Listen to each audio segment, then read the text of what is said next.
West বেংগলে আৰম্ভ হৈ আছে অন্নপূৰ্ণ ফাণ্ডাৰ ভেৰিফিকেশ্যনৰ কাম। যিহেতু এইবাৰ ৱেষ্ট বেংগলত বিজেপি চৰকাৰ আহিলে, সেইকাৰণে এইবাৰ ৱেষ্ট বেংগলত কিন্তু অন্নপূৰ্ণ ফাণ্ডাৰৰ কাজ আৰম্ভ হৈ গৈছে। এতিয়া আপোনালোকে যদি অন্নপূৰ্ণ ফাণ্ডাৰ বা অন্নপূৰ্ণ স্কিমটো লাভ কৰিব বিচাৰে, তেনেহ'লে কিন্তু কালিৰ পৰা ভেৰিফিকেশ্যনৰ কাম আৰম্ভ হৈ গৈছে। যিসকলে অন্নপূৰ্ণ ফাণ্ডাৰ লাভ কৰিব, এতিয়া সেইসকলে কিন্তু অন্নপূৰ্ণ ফাণ্ডাৰৰ ডকুমেণ্ট ভেৰিফিকেশ্যন কৰিব লাগিব। যিসকলে ৱেষ্ট বেংগলৰ হয়, কেনেকৈ আপোনালোকে ভেৰিফিকেশ্যন কৰিব সম্পূৰ্ণ প্ৰচেছ দেখুৱাই দি আছোঁ, চাই লওক। এতিয়া আপোনালোকে ফাৰ্ষ্ট এইটো ৱেবছাইটত আহিব লাগিব। মই কিন্তু আপোনাৰ সুবিধাৰ কাৰণে ৱেবছাইটৰ লিংকটো মোৰ ডেছক্ৰিপশ্যনত দি দিছোঁ। আপোনালোকে ডাইৰেক্ট ক্লিক কৰি এইটো ৱেবছাইটত আহি যাব। আপোনালোকে ইয়াত চাব দি আছে অন্নপূৰ্ণ ভেৰিফিকেশ্যন, অন্নপূৰ্ণ যোজনা ভেৰিফিকেশ্যন। ফাৰ্ষ্ট চাব ইয়াত দি আছে ব্লক এণ্ড পৰিষেৱাৰ নাম। এতিয়া আপোনালোকে চেলাৰত ক্লিক কৰিব। এতিয়া ইয়াত আহি যাব আপোনালোকৰ ব্লকৰ নাম। এতিয়া আপোনালোকে ইয়াত চালে, ইয়াত যিটো আপোনালোকৰ ব্লকৰ নাম হয়, আপোনালোকে ইয়াত আপোনালোকৰ ব্লকৰ নামটো ফাৰ্ষ্ট চিলেক্ট কৰি লৈ ল'ব। তাৰপিছত ইয়াত আহি যাব জিপি এণ্ড ৱাৰ্ড নম্বৰ। এতিয়া আপোনালোকৰ যিটো জিপি নাম আছে বা যিটো আপোনালোকৰ ইয়াত ৱাৰ্ড নম্বৰ আছে, আপোনালোকে ইয়াত সকলো চিলেক্ট কৰি লৈ ল'ব। ফাৰ্ষ্ট ব্লক, তাৰপিছত ইয়াত আপোনালোকে আপোনালোকৰ পঞ্চায়তৰ নাম অথবা আপোনালোকে ইয়াত আপোনালোকৰ ৱাৰ্ডৰ নামটো চিলেক্ট কৰি লৈ ল'ব। তাৰপিছত এইফালত চাব তলত দিয়া থাকিব লাষ্ট 4 ডিজিট একাউণ্ট নম্বৰ। এতিয়া যিটো আপোনালোকৰ বেংকৰ একাউণ্ট নম্বৰ আছে, আপোনালোকৰ যিটো বেংকৰ একাউণ্টৰ লাষ্ট 4টা নম্বৰ আছে, আপোনালোকে ইয়াত লাষ্ট 4টা নম্বৰটো বহাই দিব। বহাই দি ইয়াত চাব তলত আপোনালোকৰ নামটো শ্ব' কৰিব আৰু ইয়াত আপোনালোকৰ গাঁৱৰ নাম শ্ব' কৰিব আৰু ইয়াত আপোনালোকৰ ভাতাজ নাম এনেকুৱাকৈ শ্ব' কৰিব। এইফালত চাব দিয়া থাকিব পেণ্ডিং আৰু এইফালত চাব দিয়া আছে আপডেট। এতিয়া আপোনালোকে যদি ইয়াত আপডেট কৰা আছে, ইয়াত দেখুৱাই দিব ছাকচেছফুল, আৰু যদি আপোনালোকৰ আপডেট কৰা নাই তেনেহ'লে ইয়াত দেখুৱাই দিব পেণ্ডিং এণ্ড আপডেট। এতিয়া আপোনালোকে আপডেটৰ ওপৰত ক্লিক কৰিব লাগিব, যিহেতু আপোনালোকৰ ডকুমেণ্ট ভেৰিফাই কৰিব লাগিব। এতিয়া ইয়াত আপোনাৰ ফাৰ্ষ্ট ডিটেইলছ সম্পূৰ্ণ আহি যাব অন্নপূৰ্ণ যোজনা ভেৰিফিকেশ্যন। ইয়াত আপোনালোকৰ এপ্লিকেশ্যন আইডি নম্বৰ আহি যাব, ইয়াত আপোনাৰ ফুল নেম আহি যাব, ফাদাৰ্ছ নেম, ইয়াত আপোনালোকৰ ডিটেইলছ সম্পূৰ্ণ আহি যাব। আপোনালোকে এবাৰ ডিটেইলছটো চাই ল'ব যে ডিটেইলছটো শুদ্ধ আছে নে নাই। তাৰপিছত আপোনালোকে চোৱাৰ পিছত এতিয়া অলপমান তলত আহি যাব।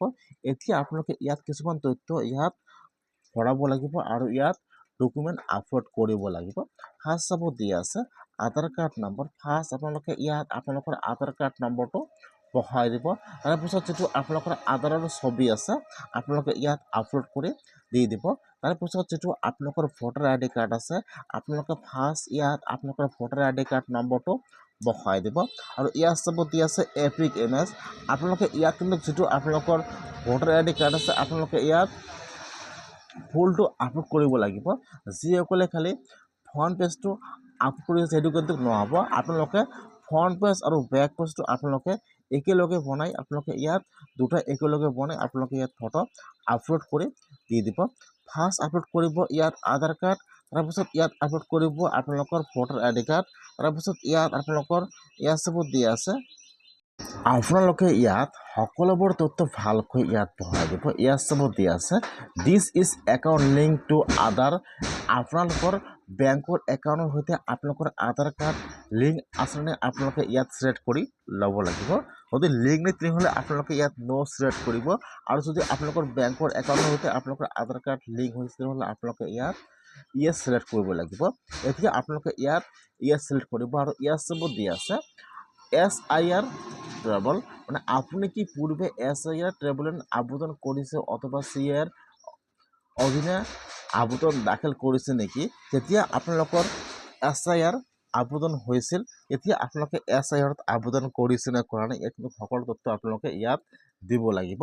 যদি আপোনালোকৰ SIR নাম আহিছে আৰু আপোনালোকে আবেদন কৰোঁতে হ'লে আপোনালোকে ইয়েছত টিক মাৰ্ক দিব লাগিব আৰু যদি আপোনালোকৰ SIR নাম অহা নাই আপোনালোকে আবেদন কৰা নাই তেনেহ'লে আপোনালোকে নোট টিক মাৰ্ক দিব লাগিব আপোনালোকে ইয়াত তথ্য ভালকৈ সকলো বহাই দিব ফাৰ্ষ্ট বহাই দিব আধাৰ কাৰ্ড নম্বৰ তাৰপিছত বহাই দিব ভোটাৰ ID কাৰ্ড নম্বৰ তাৰপিছত ইয়াত ফাৰ্ষ্ট আধাৰ কাৰ্ডৰ ইমেজটো আপলোড কৰিব দুনোভাৱে আৰু ইয়াত চাব কমটো আপোনালোকে ইয়াত দুনোভাৱে আপলোড কৰি দি দিব যাতে আপোনালোকে ইয়াত খালি ফ্ৰণ্ট পেজটো আপলোড নকৰে আপোনালোকে ইয়াত আপোনালোকৰ কিন্তু ইয়াত আপলোড কৰিব লাগিব JPG আৰু PNG আৰু JPG মেক্সিমাম কিন্তু আপোনালোকৰ KBটো 200 KB হ'ব লাগিব নহ'লে কিন্তু ইয়াত আপলোড নহ'ব যিসকলে অন্নপূৰ্ণা ফাণ্ডাৰৰ 3000কৈ প্ৰতি মাহে লাভ কৰিবলৈ যিহেতু জুন মাহৰ পৰা পইচা দিয়া হ'ব 3000কৈ টকা সেইকাৰণে আপোনালোকে যদি এতিয়াও ডকুমেণ্ট